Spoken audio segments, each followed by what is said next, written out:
ঈদের পরে নারায়ণগঞ্জের বাড়িতে চলে আসবো, নারায়ণগঞ্জেই থাকবো। কখন খেলবেন, কয়টার সময় খেলবেন বলবেন। খেলা হবে, খেলা হবে। নারায়ণগঞ্জের আলোচিত সমালোচিত সেই নাম খেলা হবে খ্যাত সাবেক সংসদ সদস্য শামীম ওসমান, যে একসময় ভয়, ক্ষমতা আর গডফাদারদের আইডল ছিল, আজ সেই শামীম ওসমানের ডুপ্লেক্স বাড়ি পরিণত হয়েছে এক ভুতুড়ে ধ্বংসস্তূপে। যে বাড়িতে একসময় দিনরাত চলত শাসনের গর্জন, আজ সেখানে মাদকাসক্তদের আখড়া। গত বছরের 24শে জুলাই আন্দোলনের সময় যখন সাধারণ মানুষের গায়ে গুলি চালানো হয়েছিল, তখন থেকেই জনতার ক্ষোভ আগুন হয়ে চলছিল। 5ই আগস্ট সেই ক্ষোভের আগুনেই পুড়ে ছাই হয়ে যায় শামীম ওসমানের জামতলার ডুপ্লেক্স বাড়ি, যা একসময় পরিচিত ছিল এমপির গুল্লি নামে। জনতা ঘেরাও করে আগুন ধরায়, ভাঙচুর করে আসবাবপত্র, লুট করে যা ছিল হাতের নাগালে। আর এখন সেই দোতলা রাজপ্রাসাদ ময়লার ধ্বংসস্তূপে পরিণত হয়েছে। সব জায়গায় শুধু নীরবতা, নির্জনতা আর এক ভুতুড়ে পরিস্থিতি। ডাবল ধামাকা অফার, ওয়ালটন ল্যাপটপ পাওয়া যাচ্ছে নতুন ছাড়কৃত মূল্যে। দিনে শুনশান নীরবতা, রাতে সেখানে জড়ো হয় মাদকাসক্তদের দল। দেয়ালের রং উঠে গেছে, ছাদের পাখা ভেঙে পড়েছে, বাগান পরিণত হয়েছে জঙ্গলে। নারায়ণগঞ্জের মানুষ আজও মনে রাখে শামীম ওসমানের উন্নয়ন নামে প্রতারণার গল্প। একদিকে চাঁদাবাজি, জমি দখল, গুম আর খুনের অভিযোগ, অন্যদিকে সরকারি প্রকল্পের নামে হাজার হাজার কোটি টাকা আত্মসাৎ। তিনি বলতেন খেলা হবে, কিন্তু সেই খেলায় মারা গেছে অসংখ্য নিরীহ মানুষ। যেই তার বিরুদ্ধে মুখ খুলেছে, তার পরিণতি হয়েছে ভয়ঙ্কর। এমন ভাবে নামবো, মা বইলা গো পাওয়ার সুযোগ পাবেন না। খেলাগুলো বাদ দেন, খেলা খেলবো পরে। খেলা খেলবো কার সাথে? তোমার তো খেলা হলে যাতই না। নারায়ণগঞ্জ জেলা যুবদলের সদস্য সচিব মশিউর রহমান রনি তিনি জানান, শামীম ওসমান শেখ হাসিনার আশ্রয়ে প্রশ্রয়ে গডফাদার হয়েছে।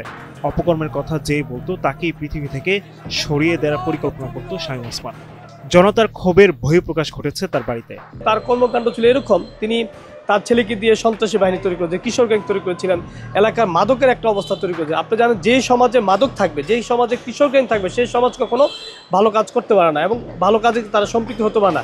আমরা আমাদের সমাজে যে তরুণ যে ছেলেরা, তারা পড়াশোনা করতে পারেনি, তারা ভালো চাকরি করতে পারে নাই, তারা প্রতিষ্ঠিত হতে পারে নাই, তাদেরকে বিভিন্নভাবে এই কিশোর গ্যাংয়ের মাধ্যমে, মাদকের মাধ্যমে তাদেরকে সেই কাজে সন্ত্রাসী কর্মকাণ্ডের কাজে লিপ্ত করতে জোর করতে। তার বাড়িঘরের ভাঙ্গার কারণই হচ্ছে যে সাধারণ মানুষ এমন বিরক্ত হয়েছিলেন এবং তার বাড়ির আশেপাশে যারা ছিলেন তাদেরকে তো জিম্মি করে রেখেছিলেন। তাদের কথা বলতে তারা সুযোগ ছিল না, তাদের অধিকার আদায় করার ক্ষেত্রে কোনো কথা বলে তাদেরকে তার বাড়িঘরে হামলা করতো, তার বাড়িঘর দখল করতেন এবং তাদের বাড়ির আশেপাশে যারা থাকতেন, বিশেষ করে ইয়াং জেনারেশন যারা ভালো মেধাবী ছাত্র ছিলেন, তাদেরকে নিয়ে তার ছেলে মাদকের সাথে সম্পৃক্ত করতেন, বিভিন্ন খারাপ কাজের সাথে সম্পৃক্ত হতে জোরপূর্বভাবে তাদেরকে ধরে নিয়ে আসতেন, এসে নির্যাতন করতেন। এইসব কারণে তাকে এই এলাকায় নারায়ণগঞ্জ থেকে তাকে বিতাড়িত করছে নারায়ণগঞ্জের বাসী। ডাবল ধামাকা অফার, ওয়ালটন ল্যাপটপ পাওয়া যাচ্ছে নতুন ছাড়কৃত মূল্যে।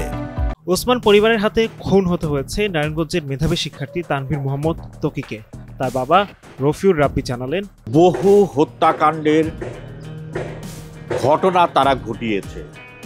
এটা তকির আগে এবং পরে আমাদের হিসাবে 20টিরও অধিক হত্যাকাণ্ড তারা সংগঠিত করেছে এবং এই হত্যার মধ্য দিয়ে তারা যেই বার্তাটা নারায়ণগঞ্জে দিতে চেয়েছে যে যদি তাদের চাহিদা অনুযায়ী চাঁদা দেয়া না হয় বা তাদের কর্মকাণ্ডের বিরোধিতা করা হয়, তাহলে এভাবে তাদেরকে লাশ হয়ে শীতলক্ষায় ভাসতে হবে। মানুষের রক্ত চুষে এইগুলো তারা সেখানে করেছে। এগুলো করে তারা আজকে বিদেশে রাজকীয় জীবনযাপন করছে।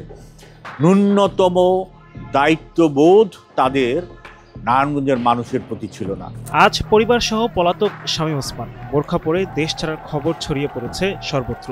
তার বাহিনী, তার কর্মীরা আজ আত্মগোপনে, আর জনগণ বলছে যে মানুষ একদিন ভয় দেখাতো, আজ সে নিজেই ভয় পেয়ে পালিয়েছে। আপনাদের সবার কাছে ক্ষমা চাচ্ছি, আর আজকে নাও থাকতে পারি, কালকে নাও থাকতে পারি। গডফাদারদের পতনের গল্প একদিন না একদিন লেখাই হয়, কেউ আগুনে পুড়ে, কেউ ইতিহাস হয়ে হারিয়ে যায়, কিন্তু জনতার বিচার সেটা কখনো থেমে থাকে না। এমপির গুল্লি এখন ভুতুরে বাড়ি, শামীম ওসমানের সাম্রাজ্য পুড়ে ছাই। এটাই হয়তো সময়ের কঠিন প্রতিশোধ।